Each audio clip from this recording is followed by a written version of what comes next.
रामप्रसाद बोर्डीकर यांचा 14 वर्षांचा संघर्ष अखेर संपला. मध्यवर्ती बँकेत परत एकदा तुम्ही सत्ता काबीज केलेली आहे. काय नेमकं गणित होते या माग? तुमचा मोलाचा वाटा आहे असं बोर्डीकर साहेब म्हणले आणि चर्चा यशस्वी. काय सांगा?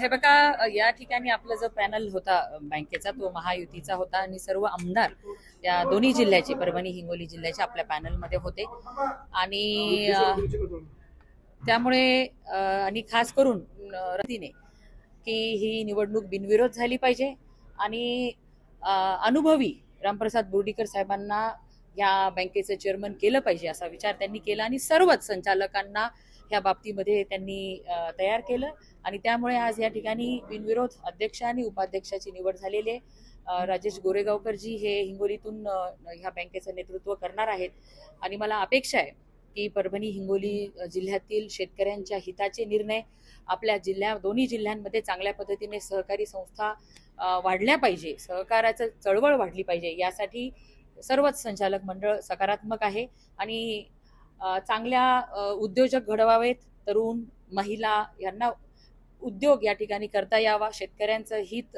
जोपासता यावं. जे या बँकेचे सभासद आहेत, जेवढ्या पतसंस्था आहेत, जेवढ्या संस्था आहेत, त्या सगळ्यांच्या कल्याणासाठी यापुढे आम्ही सर्वजण मिळून काम करणार आहोत. आपले वडील 14 वर्षानंतर पुन्हा अध्यक्ष झाले, काय आनंद होतोय. ज्या खोट्या केसमध्ये त्यांना अडकवलं गेलं होतं, आज या ठिकाणी बिनविरोध अध्यक्षांची निवड त्यांची झालेली आहे. हेच दाखवतंय की सर्व संचालक, तुम्ही बघितले अर्ध्याच्या वरती संचालक हे वर्षानुवर्ष ह्या बँकेचे संचालक राहिलेले आहेत, त्यांनीच बोर्डीकर साहेबांचं नेतृत्व मान्य केलं की ते चांगल्या सक्षम पद्धतीने ही बँक चालवू शकतात, हा विश्वास त्यांच्या मनामध्ये त्यांना वाटला आणि म्हणून आज त्यांनीच मोठ्या मनाने बिनविरोध बोर्डीकर साहेबांची निवड या ठिकाणी केली. आनंद होतोय.